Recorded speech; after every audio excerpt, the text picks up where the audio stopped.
This week on the show, we have FreeBSD and DragonflyBSD benchmarks on AMD's Threadripper. NetBSD 7.2 has been released. We have covering optimized out DTrace kernel symbols, as well as stuck UEFI bootloaders, and why Ed is not a good editor today. Tell your BSD story and more in this week's episode of BSD Now.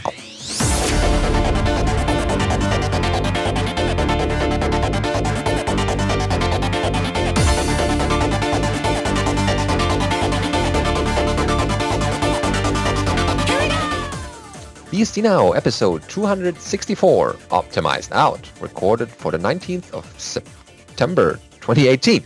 Yes, that's the month, and we are the same people as you always know. I'm Benedikt Reuschling, your host. And I'm Alan Judd, who's being just a reminder today. Yeah, we're still the same people. Alan is freshly back from the OpenZFS Dev Summit last week, or actually this week, yes. The beginning of this week where we record this. Mm-hmm. I guess there will be more things in a different episode about that when there are a couple of videos out. Or do you want to say a couple of things? I could talk a little bit about it. It was a great time. It was very nice to get to meet with a bunch of these people again. The technical talks on the first day were great. There were some really detailed ones and some very accessible ones for beginners and so on. And then I had a great time at our little after party. Getting to stand around and complain about hard drives with people from every different project was quite a bit of fun. How many people were there? Does it grow over the years, do you think? Is it ish? I think we actually had a cap on 100 people.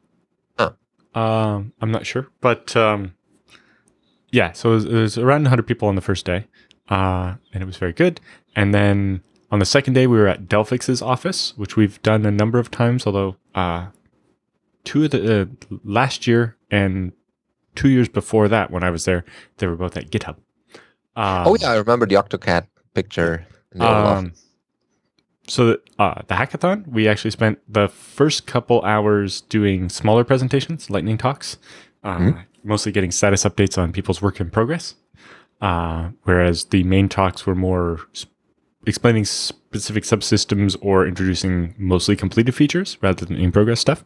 And then we had hackathon for a while.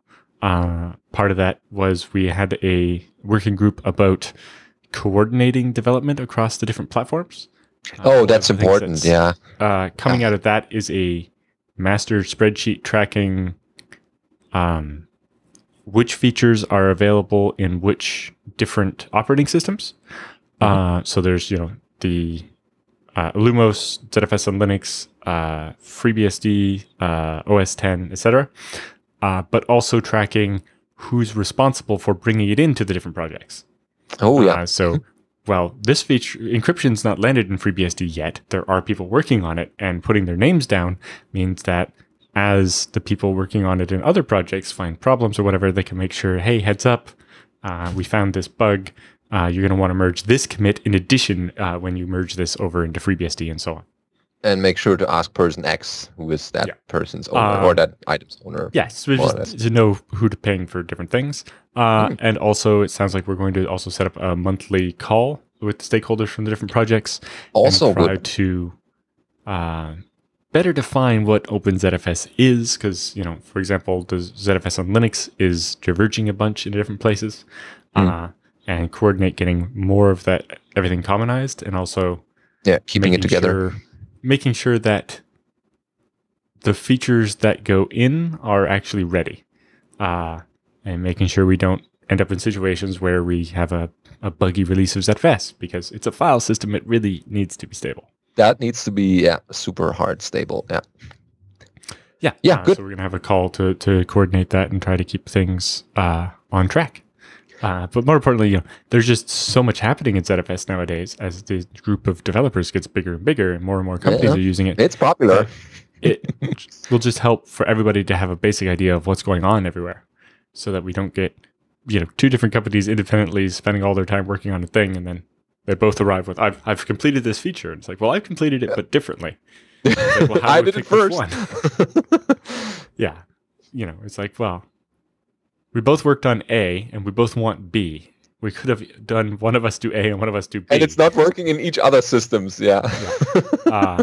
And so on. So that's good. And it was very good to see that. And then later in the day after that, we had some talk about OpenZFS as a project itself and trying to sort out a fundraising model for it and giving it, so it doesn't have its own foundation, but it's under software in the public interest, which is an existing nonprofit that can basically run a bank account for OpenZFS and allow it to accept donations and allow it to write checks to, say, a venue to host a conference and to pay for the food and so on.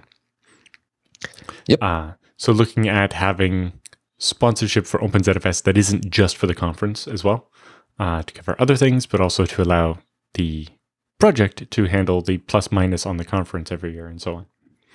Yeah, because accounting is also an important thing to make the next one happen without having someone run into bankruptcy. Yeah, and things like that. And also just looking at what kind of things can we offer the companies in exchange for the donations, whether that's guaranteed seats at the Dev Summit, especially if we start having to cap how many people can come, although we really don't want to do that. But, it comes down to where can we get a venue for that many people and how do we organize it and so on.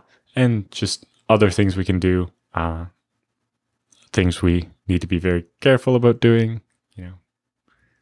Yeah, it's how do we have an OpenZFS code of conduct without setting off a bomb in the source code? Yeah. And so well, yeah, as the project grows and more people are involved. And then we moved on. I then worked with Pavel Zakharov, Don Brady, Brian Bellendorf, and George Wilson on coming up with what we would do for VDEV properties. Originally we were thinking we were going to have Leaf and top-level VDEV properties. And then we realized, well, all the settings we want except for one are top-level, so maybe we don't need to do Leafs, especially if you override a setting on a specific Leaf VDEV and say a mirror, and then you zpool replace that device with another device, it's not going to keep that setting, or is it? We had to ask George about that, and we got it. But it's not going to keep the setting, and so that gets confusing. And then we find out, well, that particular setting only makes sense at the top level anyway. You can't control the queue depth on individual disks, only on the top level. And so that kind of changed everything anyway. But anyway, after many, many iterations, we now know exactly what it is, how we want it to look, and we liked the way it's going to go. And so there's that. Good. And speaking of George Wilson, he presented his ZIO walkthrough on the first day. Yes, the conference. I saw a bit of the live stream that was provided, but I couldn't watch the whole thing, so bits and pieces there. But it's good that people... It might already be on YouTube already, actually. We probably should have got the links for that. Oh, good. Because I think they live streamed it through YouTube, so it's automatically ready right away. Yeah. Good. Something to watch over the weekend. Yeah, if people are interested, then they can definitely scroll. I would watch that one again. I was paying very close attention while I was there, but I would watch that one again. For the bits and pieces. I was really knee-deep in that code recently working on the Z standard stuff. The other really interesting one that came up was ZFS is looking at deprecating a feature for the first time ever. Oh, yeah, I think I saw a tweet about that. Yes, so deduplicated send receive. So if you do a send with the capital D flag, most people think it has something to do with the dedupe feature in ZFS, but it doesn't. It dedupes only the stream. It happens in userland in the ZFS send command, and it only duplicates within what you're sending. So if you're sending one snapshot, it's only deduplicating within that snapshot, not the whole file system even, just the range of snapshots you're sending. And it uses a lot of CPU and a lot of memory. And does it? Because if, for example, if you have a regular data set where you've not set a dedupe capable checksum, it has to recompute the checksum of every block in order to dedupe it. And then keep this giant dedupe table and then all the stuff and then send it to the other side. The code isn't used very often, it's not tested very well, and it's a big pain in the butt. So we're looking at possibly getting rid of it. But the question is, how do we do that in such a way as not to mess up users? Yeah, if people have used that feature and we don't know about it. So one thing we're looking at is making a standalone tool that can rehydrate a stream. It can take a dedupe stream. So basically, the way a dedupe send stream works is when you get to sending the second copy of the block, you have a special record. Instead of a write, you have a write by reference. And you just say, this block is just a copy of the block from over there, from previously. So a rehydrator, if you had a send stream as a file, you could just seek in that file, find the other block, and copy it and basically turn it back into a regular write instead of a... So you can convert the stream from being a dedupe stream to being a regular stream so that you could still receive it on a newer pool that doesn't support dedupe receiving anymore. Okay. Yeah, that would be a separate feature, but it's not part of the core ZFS anymore. So far, what we've looked at is improving the man page to explain that this feature doesn't involve dedupe itself, and it's kind of a misnaming, and that we're planning to deprecate it, and we're adding a warning to the command, so when you actually do a send with -d, it will say, hey, this is going away. Here's a link to the pull request where you can comment if you have a use case where this is like super important to you or whatever. And so on. But really what it came down to is my comment that does it mean we have to wait until Ubuntu ships a version of ZFS that has that warning for a while before we can actually delete the feature? 5-year release cycles and or something. Long-term releases. Like they're still shipping at like 0.6.5 or something. And the rest of the Linux world is on 0.8 of ZFS, let alone the fact that,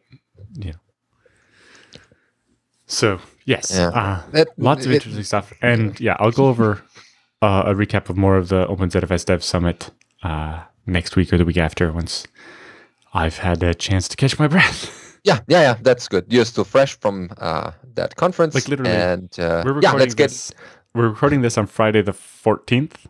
I got home Wednesday morning. Yeah, it's crazy travel time, and so. But it's good that you were there and provided some I've feedback. I've only slept in my own bed one night, two nights since I got home. Yeah. Oh well. Yeah. All right. Let's get into the headlines for this week. But people have been waiting for it. The first thing we have is FreeBSD and DragonflyBSD put up a strong fight on AMD's Threadripper 2990 WX benchmarks against Linux on Phoronix.com. And this is a benchmark. We had a couple of Threadripper articles in a couple of episodes we had before. They noted the post that Matt Dillon did in his benchmarks, but now they've run the Phoronix test suite against Dragonfly 5.3 and FreeBSD 11.2 and 12.0 Alpha 1, and then against a couple of Linuxes. Just because of the timing, it meant they used Alpha 1. Hopefully they'd be able to maybe do this on Beta 1, which has some of the debugging turned off, and also it'll have the new the NUMA feature enabled, because that only got enabled kind of late in Alpha 5. Yeah, that could be an improvement if they had enabled that. But there will be tests when the release when 12 is coming out, I guess, because that's a fresh one. But in this article, they have they started with, in the past 2 weeks, they have been delivering a great deal of AMD Threadripper 2990 WX benchmarks on Linux, as well as some against Windows and Windows Server. So that isn't included in this benchmark here. This covers the Unix systems. But recently they got around to trying out some of the BSD operating systems on this 32-core, 64-thread processor to see how it would run and see whether they would have similar scaling issues or not, like they've seen on the Windows side against the Linuxes. And in this article, like Alan said, they use FreeBSD and DragonflyBSD benchmarks with the X399 plus 2990 WX compared to a few Linux distributions. And so you would normally think, well, it's a processor, all these distributions would produce roughly the same results. But the devil is in the details. They write that the BSDs they focused on the testing were FreeBSD 11.2 stable and 12 current, Alpha 1, that's the current development version. It's in rapid development as it progresses to 12 release state. But as the IX system is TrueOS that is tracking FreeBSD 12 current, so that's also a different distro. I also included were DragonflyBSD, with FreeBSD and DragonflyBSD being tied as their favorite operating systems when it comes to the BSD. And then when it came to FreeBSD 11.2, it worked out surprisingly well, they write, and encountered no real issues during the 2 days of benchmarking on FreeBSD and TrueOS, of course. And it was a great experience, and FreeBSD was happy to exploit the 64 threads on the system. Yeah, while you have it, why not use it? And the system is knows about them and can use them. And then they go on with saying that DragonflyBSD was a bit of a different story. Last week, when they started this BSD testing, they tried Dragonfly 5.2.2 as the latest stable release, as well as DragonflyBSD 5.3, the development snapshot from last week. But both failed to boot on either the BIOS or UEFI modes. But then a few days ago, DragonflyBSD lead developer Matthew Dillon, that we covered in a couple of episodes before, he bought himself a 2996WX platform, and he made the necessary changes to get DragonflyBSD 5.3 working, and ended up finding really great performance and potential out of that platform for system building, development, package building, and things like that. So they tried the latest DragonflyBSD 5.3 daily ISO on August 22, and indeed it now booted successfully, and they were off to the races so that they could participate in this benchmark. And so there were some DragonflyBSD 5.3 benchmarks included in this article as well. So hours ago, Matthew Dillon landed some 2996WX topology and scheduler enhancements, but that fell out of the scope of when Dragonfly was installed on this system. So maybe they do a second benchmark in a couple of weeks after that to see what changed. And over the weekend, they plan to retest DragonflyBSD 5.3 and then see how those affect those optimizations. Yeah, and also and maybe by then we'll have the next beta of FreeBSD 12.0, which has NUMA changes, which is going to affect the scheduling and the memory allocation specifically. The other interesting thing from the benchmarks when I'm actually looking at them is that they're seeing a very, in a bunch of places, a big disparity between the version of GCC they're testing and the Clang 6 that's included. Originally, Clang 7 was going to ship as part of FreeBSD 12, but it turns out maybe it wasn't quite ready yet. But with Threadripper being so new, it'd be really interesting to also compare the benchmarks using Clang 6 versus Clang 7 and seeing, like we said, the processors are the same in all the cases, and maybe the OS only has so much to do with it, and it might really come down to the compiler that's making the big difference. Yeah. And in general, that's usually been my issue with the way the Phoronix benchmarks work. I understand they're benchmarking, the stock configuration of these different OSs, but to really find out if there's a substantial difference in the OS itself, what you'd probably want to do is test with the exact same compiler on all the machines and see what difference that makes. Yeah, to have an even playing field for all the systems. Ideally, that would actually give you exactly the same results. And if that is true, then obviously that doesn't make a useful benchmark. Yeah, or well, you can just rule out that component. Mm-hmm. Yeah, so... But they did, if it doesn't give you the same results, you again have to ask why. Yeah, that if you have the same compiler on all these platforms, why are the numbers so different? Or well, in particular, I noticed there's a difference between 11.2 stable and 12 alpha in like every one of their benchmarks, where 11.2 is slightly better. I'm wondering if that's actually because debugging is still enabled in alpha 1. That could be disabling it. Would only make the small difference to make it better than 11.2, or if it would make a really big difference and then really could also be the malloc debugging. Yeah, the malloc debugging, witness, all the lock order reversal checks, all that kind of stuff. Yeah. But yeah, it's a benchmark as it is, and again, when these systems have made a release, a new one, Dragonfly and FreeBSD, maybe they will do a second run of benchmarks. But the hardware and BIOS UEFI settings, they were maintained the same throughout the entire benchmark process. The system has made up of the AMD Ryzen Threadripper 290WX at stock speeds, the Asus ROG Zenith Extreme motherboard, 4 8GB DDR4 memory chips, Samsung 970 EFO, NVMe SSD for that particular speed, and Radeon RX Vega 56 graphics card. And all of these Linux versus BSD benchmarks were carried out on a fully automated and reproducible manner using the open source Phoronix test suite benchmark framework. And while for the last of today's BSD versus Linux benchmarking on the Threadripper 2990WX, the Linux distributions came out slightly ahead of FreeBSD and DragonflyBSD with GCC. Again, these are some of the development versions, and they're not out there yet. Yeah. Overall, so for example, in this FLAC encoding test, FreeBSD with Clang was kind of at the back of the pack by about 1 second. With GCC on FreeBSD 12 and 11, it was actually out in front by 0.3 of a second. Oh yeah, here. Some of these benchmarks are the numbers are interesting to see. But yeah, you have to know why is this and make your own conclusions out of that. Don't take the numbers as they are without thinking about it. So overall, they were quite taken away by the BSD performance on the Threadripper, particularly the FreeBSD versions. And in a surprising number of benchmarks, the BSDs were outperforming the tested Linux distributions, though often by incredibly thin margins. Still quite an accomplishment for these BSD operating systems, and considering how much better Linux is already doing than Linux or Windows 10 and the Windows Server on this 32-core 64-thread processor. But then again, the BSDs like Linux have a long history of running on high-core thread count systems, supercomputers, and other high-performance computing environments. So it will be interesting to see, they close their article with, to see how much faster DragonflyBSD can run given today's commits to its kernel, with scheduler and topology improvements for the Threadripper.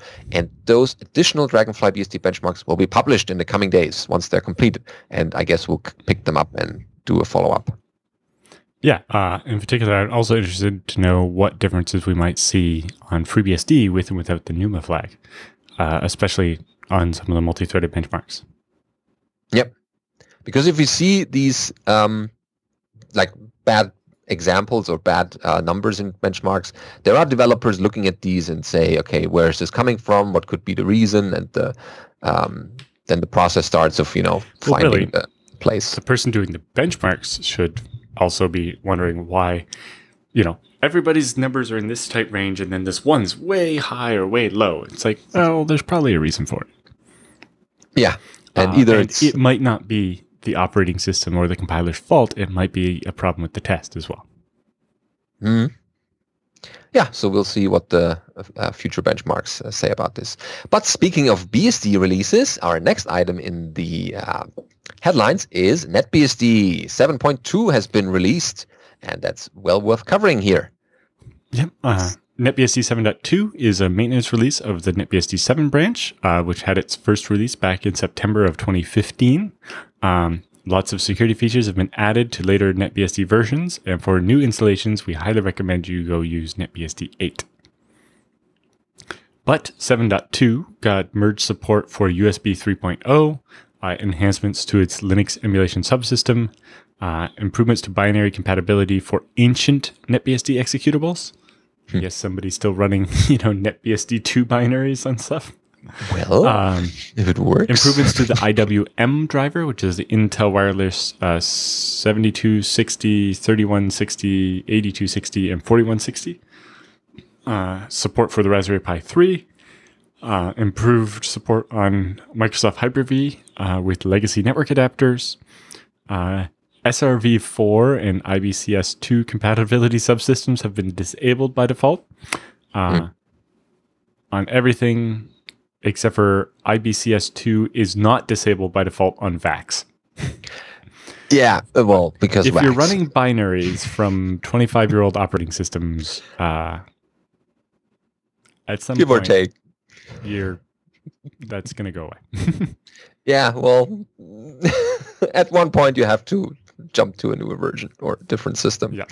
Or, well, if you want to run 25-year-old binaries, maybe you should run a 25-year-old OS in a VM instead. Yeah, keep the old stuff in the little box. They have IPsec and MPF vulnerability fixes, Xorg fixes, WPA fixes, a bunch of things like that. And like we said, support for USB 3. improvements to CARP, IPF, the bridge driver, and a bunch of other things, including handling stack faults on the iRET properly, increasing the max I/O memory on AMD 64, and improvements to Zendom 0 SMP boot. Excellent. And of course, if you scroll down, you see all the system families supported by NetBSD 7.2. Scroll. There's a lot of systems.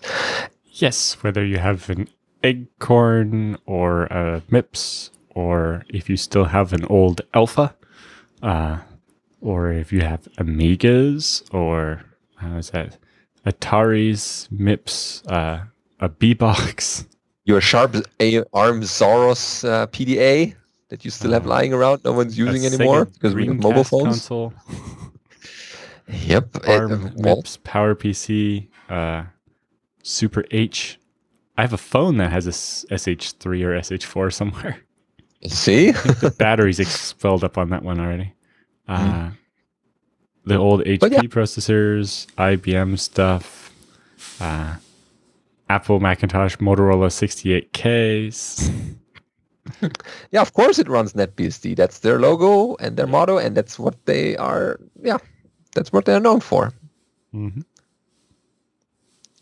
Very nice. Anyway, yeah, so congratulations, NetBSD, on that release. And so in the past, normally, right about now, is when we would have brought you a sponsor spot during the show. But as you might have heard elsewhere on the Jupiter Broadcasting Network, Jupiter Broadcasting has become part of the Linux Academy training company. And that means that they are actually sponsoring the show so we can do the whole thing with no ads.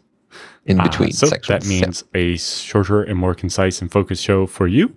I know most people were saying that 2 hours was a bit too long for BSD Now. And we're going to try to get it. But it wasn't due to the authors or due to the sponsors. Well, they were a short segment. Just the amount of stuff, and we wanted to make sure there was always enough content between the ad spots and so on. Anyway, so we'd like to very strongly thank our sponsors, IX System, DigitalOcean, and Tarsnap, for making BSD Now possible for the first 5 years. Also, wow, 5 years we've been doing this? That's it's been a long time, yeah. And they were with us, with the original BSD. And DigitalOcean were here the whole time. We got Tarsnap very early. And we thank them very much for making it possible for us to do this for the last 5 years.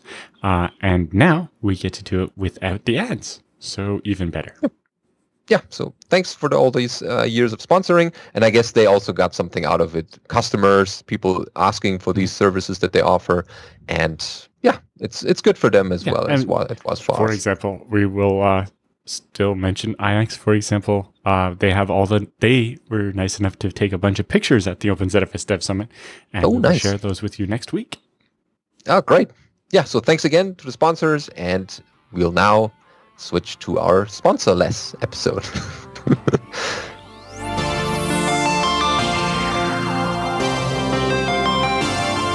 So, time for the news roundup this week. Over at farhan.codes, we find that including optimized out kernel symbols in DTrace on FreeBSD can be a problem.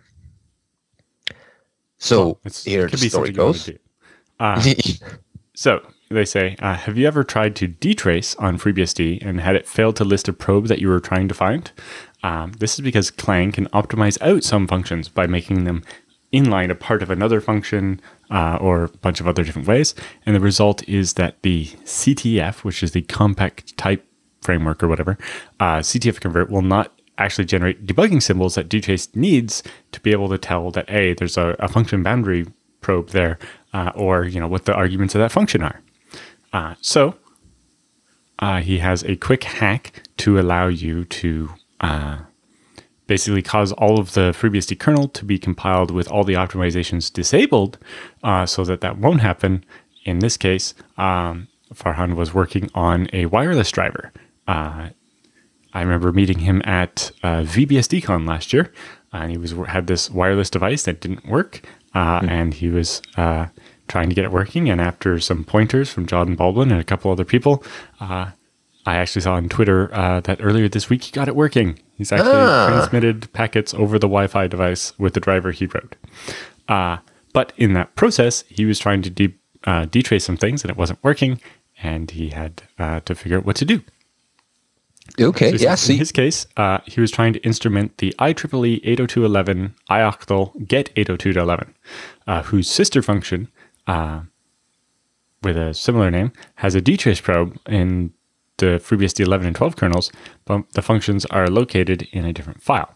So in his first attempt was to add a C flag to his make.conf, basically setting the C flag's environment variable to -O, capital O0, which turns the optimization level from the default to 0, and adding the no inline functions setting. This failed to produce the DTrace probes. Several other attempts failed, and I was going to I was getting inconsistent compilation results. And he says, is it me, or is 802.11 compiled with different flags if no clean is set? When I manually compiled object files by copying the configuration line from the object file and adding the settings, he did get the objects he wanted, but that wasn't everything. So anyway, as he continued to debug his Wi-Fi driver, he says, very slowly extending the RTWN driver to support the device he has, he found himself rebuilding the kernel several times and frequently rebooting. Why do that for the whole kernel? So he found what he can do to the kern.pre.mk file that controls compilation of the entire kernel. Yeah, and the option variable is aptly named -_o. Because that's what it is. That one to be -O0 instead. And looks like he added one other thing. He changed the C optional flags to rename registers. Oh, no, that was already there. He just changed the optimization level. O2, yeah, from O2 to O0. Less aggressive standard or less aggressive optimizations from the compiler side, or the suggestion to the compiler to optimize less aggressively. The compiler can still decide how much optimization it will do, but it's a suggestion to the compiler to be more aggressive or less aggressive, and he switched it to less aggressive. Yeah. So he says, a few thoughts. This seems like a hack rather than a long-term solution, although maybe we just put an if statement that says if the environment variable, debug all or something like that is set, that would mean you just set that environment variable and everybody, or the kernel would compile with the O0 instead of O2 setting or whatever. In general, that means the code, theoretically, that means the code that you make is going to be slower. But when you're debugging, that's usually what you want. Yeah, the more you have, the better. And that changed the actual number of probes available after that. Right. The idea was now all these functions that were previously inlined and so on will not be. And yes, so we actually went from 71,000 to 91,000 probes. So you can see why you might actually want to be able to set environment variable to compile the kernel this way when you're working on things. Yeah, definitely. And the more debugging you have, the more insight into specific code regions, the better it is. And then after you fix that issue, you can still go back to the O2 compilation and have the original settings. Yeah, like he says, probably don't want to do this in production because it's slower, but it does help with the debuggability. If you have some better solution to get, say, the DTrace probes without having to change the optimization level, do let him know. But this is working for him, and he hopes it's helpful to other people when they're frustrated with probes. He also says, trying to use the DTrace ponycorn as the featured image on his WordPress didn't actually render properly, and he had to rotate and modify it. And for that, he blames Brian Cantrell. Okay, well, if only that. Okay, yeah, it's good. And I mean, it's not just limited to the Wi-Fi driver. It could be any driver that may shadow other variables. Chunks of ZFS, actually something I learned a little while ago, was that on Illumos, they compile all of ZFS with the no inline setting to get all the DTrace probes. That's not the case on FreeBSD, which might mean that FreeBSD ZFS is a bunch faster than Illumos is, but it also means that you don't get all the DTrace probes. Less visibility in certain probes, yeah. Okay, but yeah, now that we know where to look, next item is something about fixing. So this is UEFI bootloader stuck on boot current, boot order / boot info on the ASUS motherboards, and a fix for it. So this is over at Neil Chauhan, pronounced that correctly, and the blog post, I guess it is. Yeah, starting with FreeBSD current from about a week ago, or a few weeks from the posting date, but including FreeBSD 12, the alpha release, not related to the DEC alpha.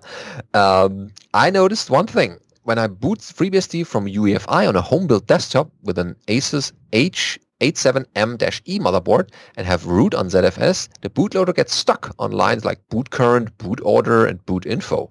This issue occurs when I try to boot directly to EFI boot x64.EFI. So one person had a similar issue on an Asus H7i Plus motherboard, and this issue may or may not exist on other Asus motherboards, desktops or laptops, and may be specific to Asus motherboards for Intel's Haswell processors, but may also exist on newer systems like the Skylake or older Ivy Bridges with Asus motherboards, as well as Asus desktops and laptops. And so there are two solutions to this problem. First, use legacy BIOS mode instead of UEFI mode. That should usually work. UEFI is still new enough so that some systems don't work well with that. Or the other thing is install a FreeBSD UEFI boot entry. And keep in mind that that he's not going to talk about this issue in third-party UEFI boot managers such as Refind here. But the first option is rather straightforward. You need to make sure your computer has secure boot disabled and legacy boot or CSM enabled. Then you need to make sure FreeBSD is installed in BIOS mode.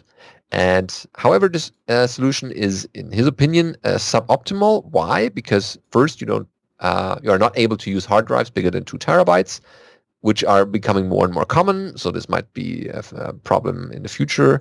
And you are limited to master boot record partitioning on Asus motherboards with UEFI, as Asus motherboards refuse to boot from GPT partitioned disks in BIOS mode. That's bad. Yeah, legacy. I would like to see that. None of my Asus motherboards exhibit that behavior, but I wonder if the Lenovo fix or the active thing might actually solve those. Do that, yeah. Or there's a BIOS update that could help in this regard. Yeah. But the third reason is legacy BIOS mode may not exist on future computers or motherboards. Yeah, because UEFI is more and more replacing the BIOS modes, although those systems may not have this issue, and this issue may get fixed by then. But the second option, however, is less straightforward, but will let you keep UEFI. And many UEFI systems, including the affected Asus motherboards described here, include a boot manager built into the UEFI. So FreeBSD includes a tool called EFI Boot MGR to boot this or to manage this, similar to the similarly named tool in Linux, but with a different syntax. So on the system that is stuck on these lines in the bootloader, boot into a FreeBSD CD or USB and mount the UEFI system partition. You can do that from a root shell with mount-t ms-dosfs, because that is what is UEFI's file system.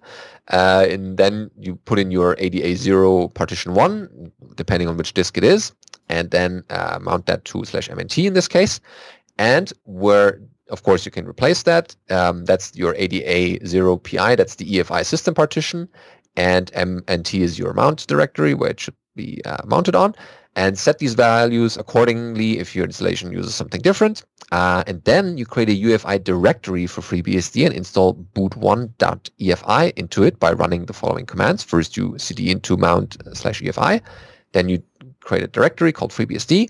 And then you copy /boot/boot1.efi from your live CD or USB stick to mnt EFI FreeBSD, the directory you just created.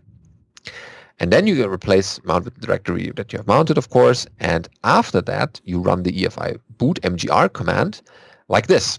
-c-l, you provide your directory you just put the file in, the boot1.efi, -l for a label, and that's called FreeBSD. And with that, keep in mind that you may be able to point the UEFI boot entry directly to EFI boot x64.efi and skip the previous step. But if you have not tested this setup, so be cautious. And after you run EFI boot mgr, you get a following line like this. So this is a little boot order here that so tells it you shows all the different boot orders you might have, and then you can use -A for append to add some, or sorry, to set the active one. And you can see it adds a star saying it's enabled. And then you can also use the -O to set the order you want. So, do you want it to try to boot off the CD first, or do you want it to try to boot FreeBSD first? And so on. Mm-hmm. Yeah, it's simple. It's a simple bootloader, but it does the job. It switches between different systems. Hopefully in the future, we'll have better support for doing all this for you in the installer, and also dealing with multi-boot this way. So, for example, on my new laptop, I left the original Windows install and just shrunk the partition, and being able to have both of those available in EFI and just pick them from the BIOS boot menu would be quite useful. I'm actually using Refind, and maybe we can even add that to the installer as well. I forget what the license is, so maybe not. Yeah. But yes, hopefully this gets better in the future. It's interesting. Most machines, if you overwrite the one file and it's the only one, it just boots it. But apparently this ASUS doesn't like that. Yeah, and I mean, I have last week, or was it 2 weeks ago, I reinstalled a 5-year-old system, and by using all these BIOS updates, I was able to switch from BIOS to UEFI with FreeBSD 11.2, and it worked just totally fine to my surprise. Yeah. And yeah, that's super cool. So maybe there's an update coming to fix that. Yep. Now we're going to start a firestorm. Yeah.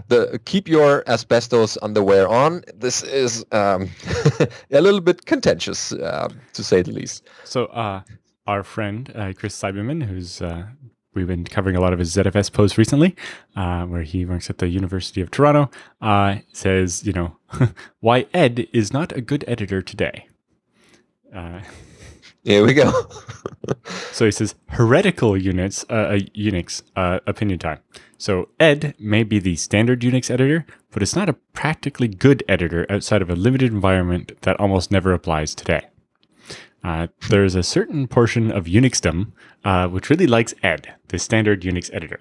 Having actually used Ed for a not insignificant amount of time, although it was the friendlier University of Toronto version of Ed, I have some reactions to what I feel is sometimes overzealous praise for Ed. One of these is what I tweeted. The fundamental limitation of Ed is that what I call an indirect manipulation interface, in contrast to the explicit manipulation interfaces of screen editors like VI or graphical editors like SAM, which are generally lumped together as visual editors, so-called because they actually show you the text you're editing.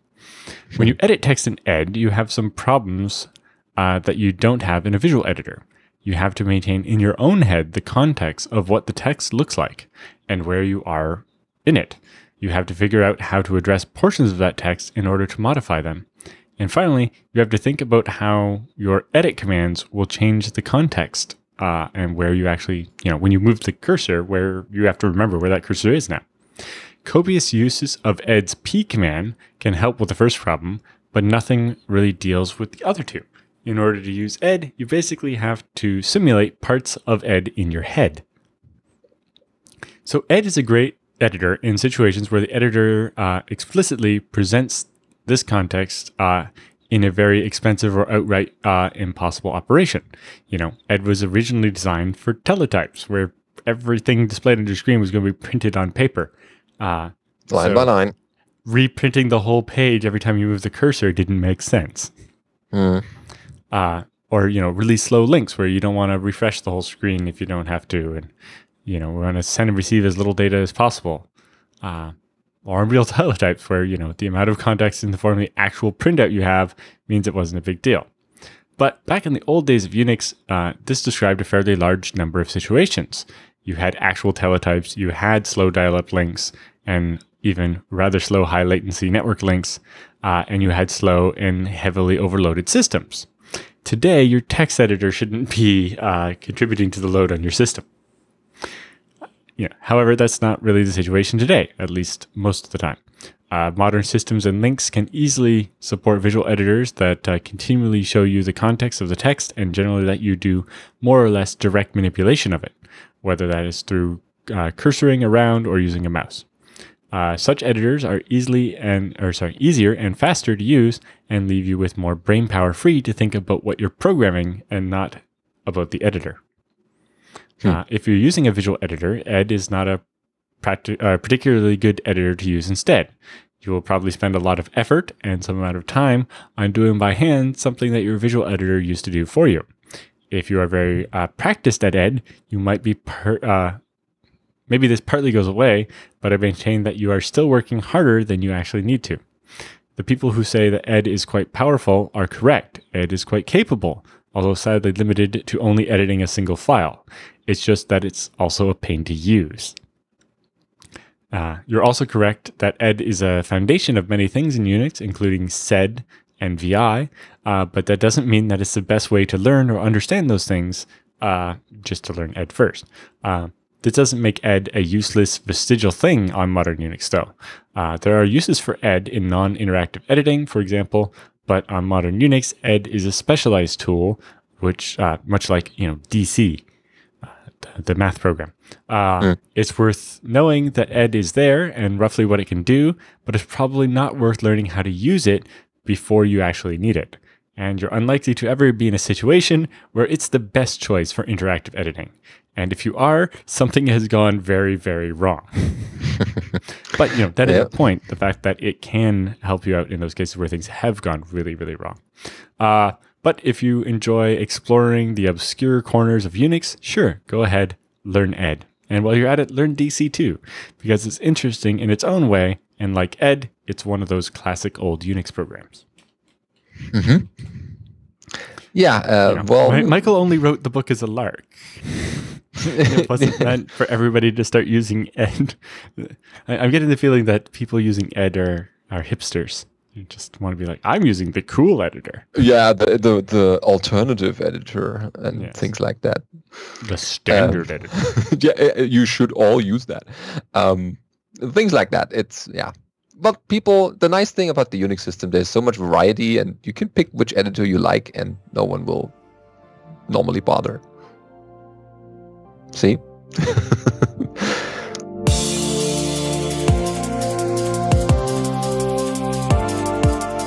So, time for the BSD bits and pieces this week. It starts off with, is there any interest in a BSD user group in Montreal? With a tweet from our friend Dave. Yep, who's also active in the chat room. Yep, he's active there.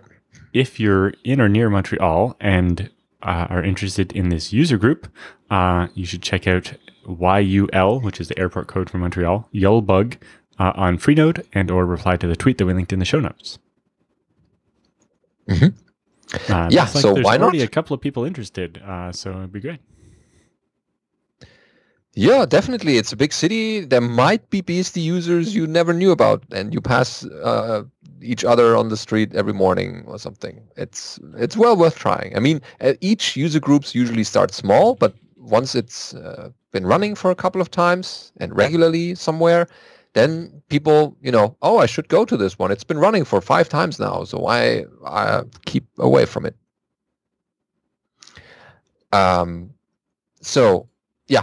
Definitely we'll hear about this if it's happening, and we can announce it like the other BSD user groups that we have around the world now, more and more.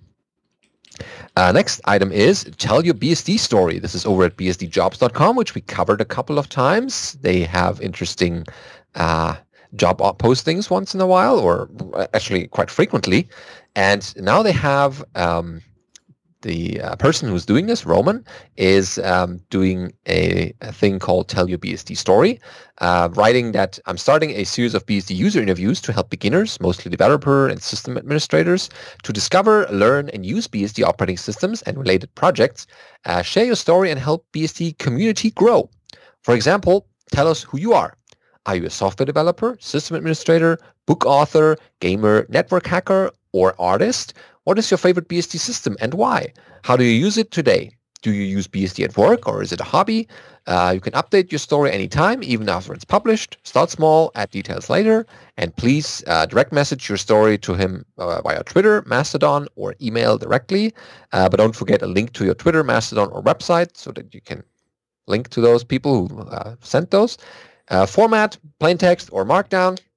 Thank you, and real names are preferred but not required, and they will publish the story with your display name and avatar.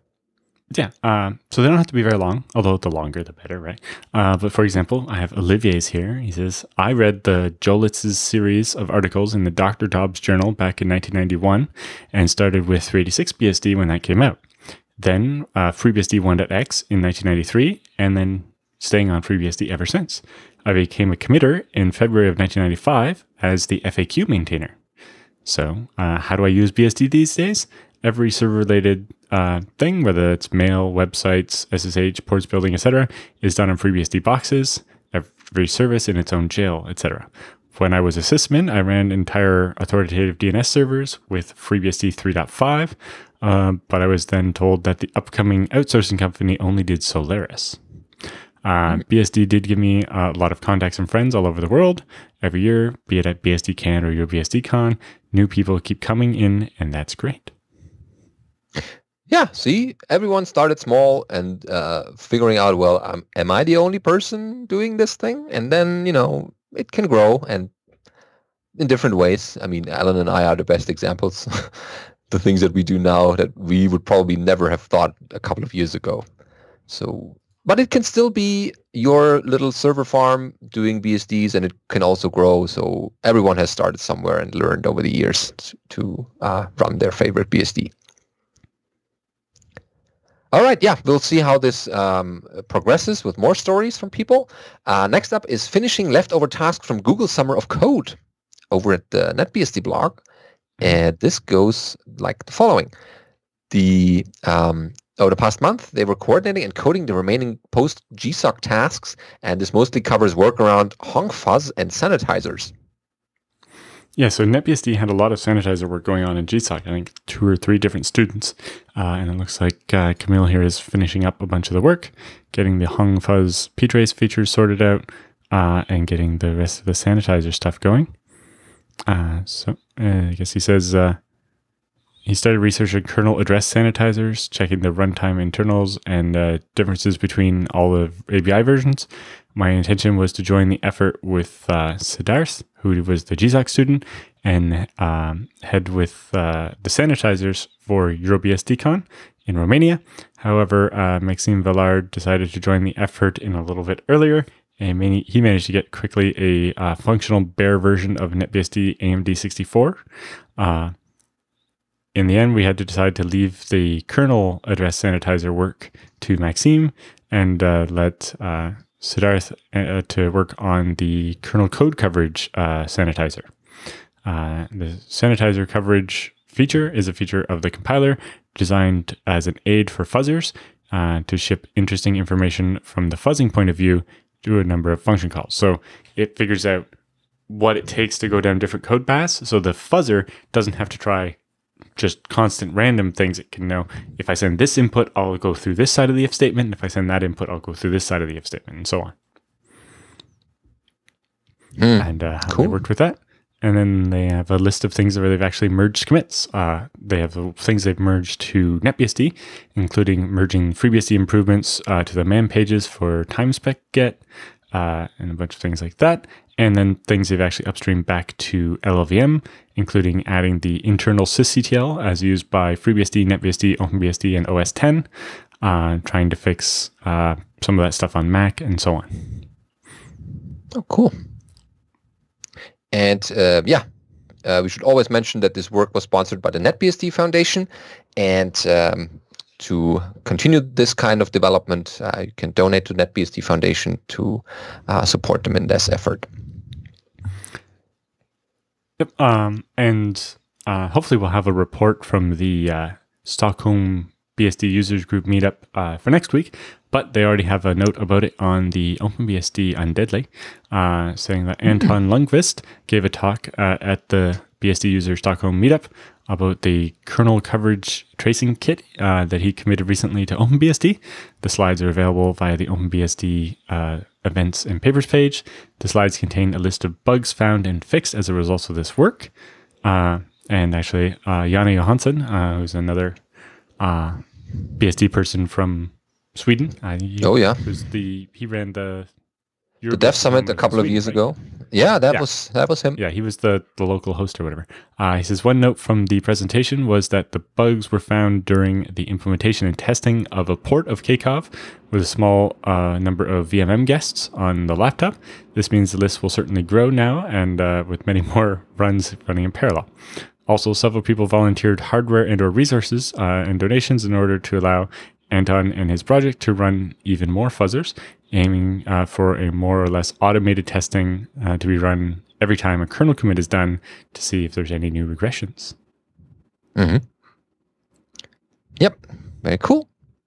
So that was fuzzing the open BSD kernel. And the last item that we have is ARM, any tier 1 BSD options. This is over at lists.nicebug.org. So there's a question here. That's from Netgate. Jim Thompson. Looks like the original post is from Charles Brickman, who says, so I'm starting to rely on a Raspberry Pi or two here, and there I'm finding the upgrade options on FreeBSD to be a bit labor intensive. I was hoping for something like FreeBSD update, but that's not an option apparently. So for all the ARM fans out there, is FreeBSD going to be making ARM tier 1 anytime soon? To which George O'Neill replied, yes, hopefully in time, sometime during the 12 branch, packages, etc. will be built regularly, and so on. No idea about the other BSDs. And then Jim Thompson replied that Netgate has several ARM-powered devices running pfSense, including the SG1000, which is a TI OMAP 3552, and the BeagleBone series is a faster version of the same SoC. We did a lot of work on the Ethernet driver and so on. And then he talks about some of the other devices that are supported. Running pfSense means that they take care of the update images that way. But yeah, we're hoping at some point to get ARM to that point. We're also wondering about what the definitions of the tiers are. But I think, yes, a working minor update functionality is going to be a requirement for tier 1. Mm-hmm. Well, that's good. Yeah, so there's there will be improvements in the ARM tier 1 front, and yeah, as more people are using Raspberry Pis and devices like that, it's becoming more and more important to also support these devices. Yeah, they also mentioned that Netgate is working on, I think they're having a menu work on a port of the solid run Macchiato bin board, which is a Marvel 7000/8000 series, to get top end ARM64 platforms to actually run FreeBSD. Excellent. Very nice. Okay, that's for our BSD bits this week. Going right into the feedback and questions for this week, starting with actually a call for sending more of these feedback and questions to us. Anything that you have that's on your mind that doesn't work properly or that you want to know, send this to feedback@bsdnow.tv to have more things like this in the future, because the questions other people ask can maybe help you too. So that's beneficial not just for the people asking these questions, but also the person listening. All right, but this week we have Chris beginning the feedback and questions, starting with a Beehive question.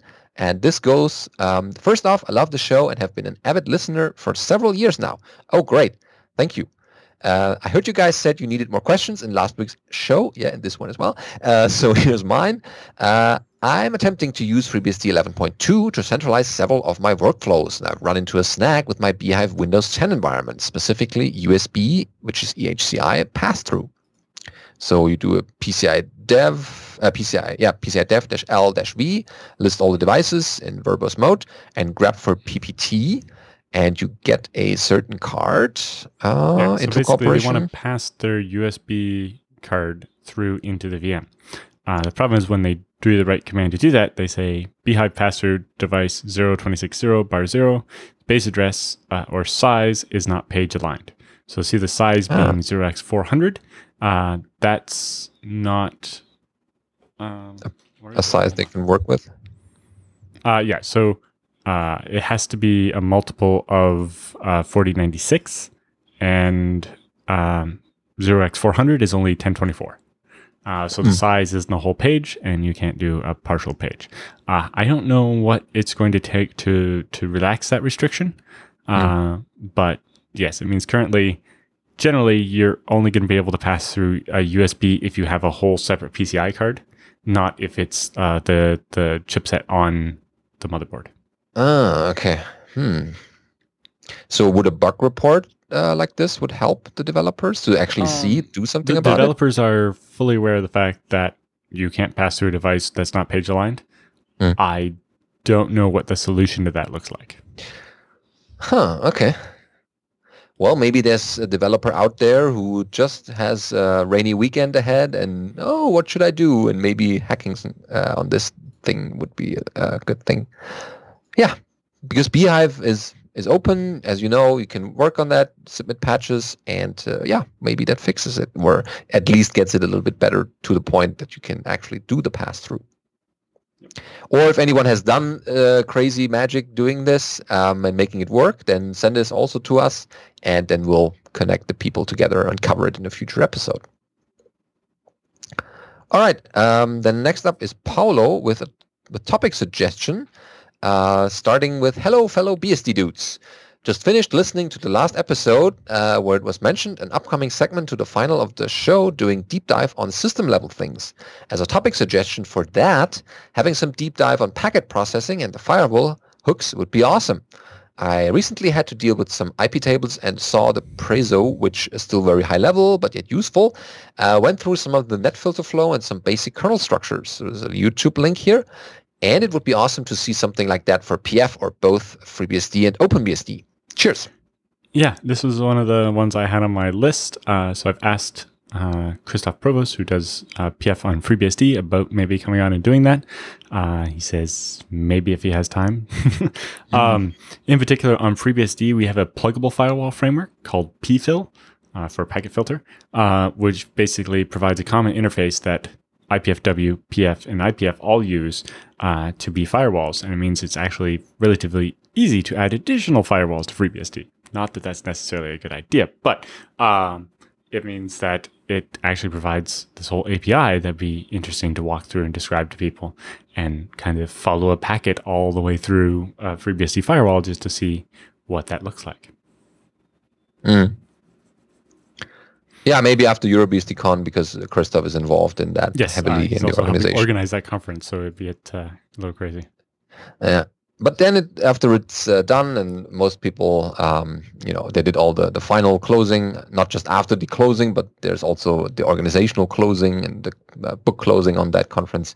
Then maybe Christoph can come on and tell us all things PF.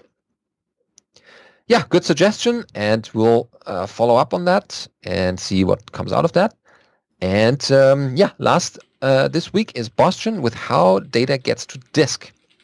So we had Bastian on asking a couple of ZFS questions, and in this particular one, he writes, in your last show, you briefly mentioned how the data is being written to the disk, from the application to the actual writing to the disk. And what is the path? When you save a file in applications, probably application doesn't write to the disk entirely. Does it hand data to the kernel, which hands the data to the driver, and then to ZFS, which talks to the hardware and the disks, making sure that the data gets written? Or is any other path how data gets written to the disks? Is this path different? Is the starting point in a local application, or if data arrives from a network card?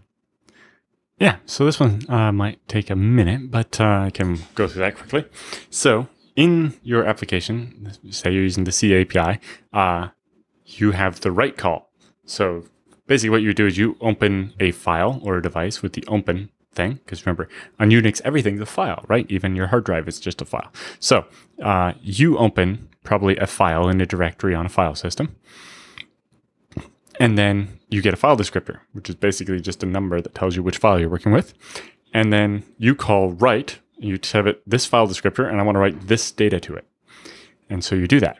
And then because there's more than one file system, there's a system called VFS, the virtual file system. So when you write, it goes into the VFS layer, which provides kind of an adapter so that the application doesn't have to know what file system you're doing. The VFS driver for the file system you're using does that. So we'll assume it's ZFS, so that gets into the VFS code in ZFS, which then says, okay, you want to write that data to that file, and that data basically gets copied into an anonymous buffer in the ARC. So if you are running top and you see the ARC line in top in FreeBSD, you'll see that there's like total, frequently used, recently used, and then there's one called anon. And this is data that's not actually associated to anything yet. So you fill up some anonymous buffer with the content that you want to write to disk. Then when the next sync happens, either when you write to the file you specifically request that it be written to disk right away, or every 5 seconds, ZFS flushes out all the data that's waiting around in memory. So then ZFS does all of its work, which we won't get into right now, but it allocates the block pointers and updates the metadata and updates the modified data on the file. All that a lot of stuff. But it then has, I want to write this data to this block on that disk. So then ZFS will hand off that data to Geom, the storage abstraction layer on FreeBSD. So Geom will take that and it'll do anything it needs to do. Like if you're using Geli, it'll encrypt it, or if you're using Gmir, it'll copy it to both hard drives, and so on and so on. So Geom does its way.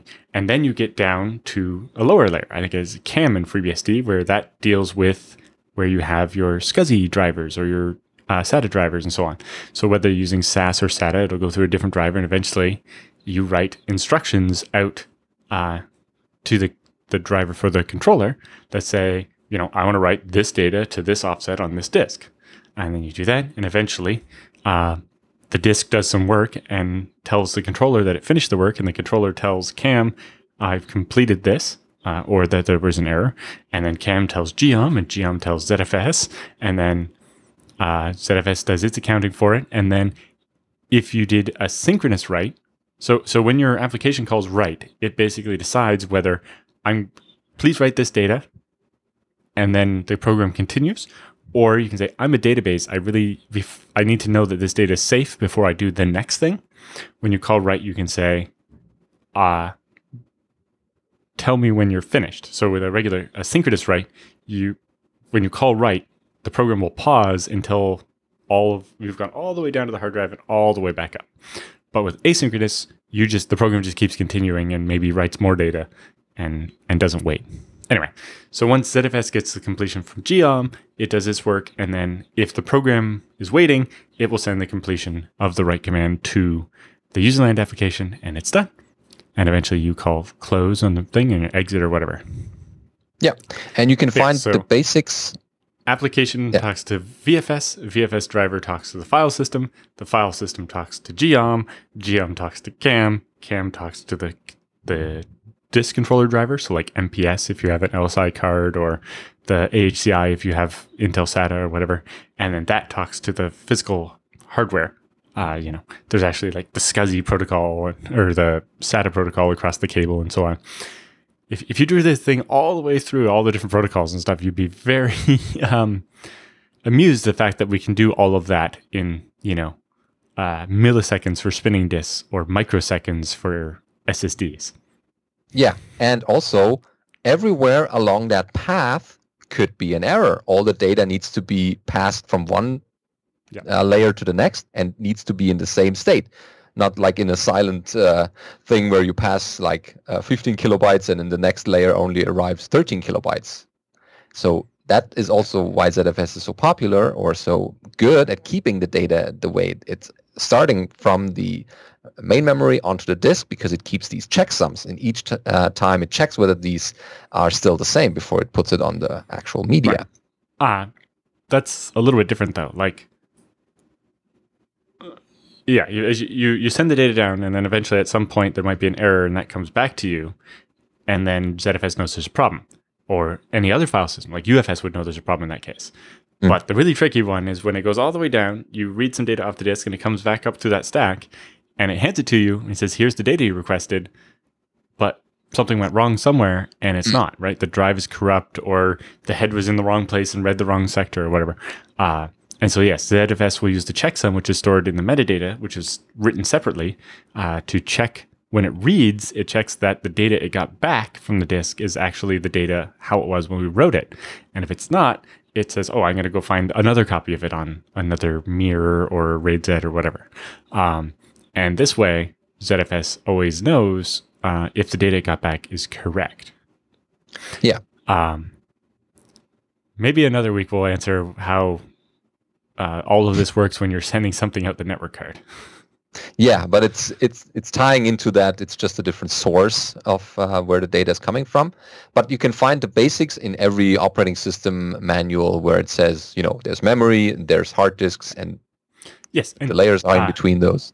Good point. If you're interested in this type of thing, the design and implementation of FreeBSD textbook is very good. Yeah, because that's really a textbook for teaching and knowing how these layers actually work and making changes in one of them if you so desire. Yep. But maybe we can do one of those explainer video type things that we were just talking about for this type of thing as well. Yeah, with a little diagram to see which layer we are at currently. And yeah, that's a good thing because that's what you typically also learn in operating systems classes in university, like how data and I/O is being passed around. Okay, that pretty much sums up this episode. Again, we are at EuroBSDCon when you listen to this, and we'll be sure to report what happened there. And then we'll return to our regular schedules. Remember, there are still conferences this year, talking about MeetBSD in October. If you are still not registered, why shouldn't you go? I don't know why you don't go. And keep up with listening and send us more feedback and stuff that you found about the BSDs that might be interesting for the other people listening to future episodes, and send that to feedback@bsdnow.tv, and see you next time.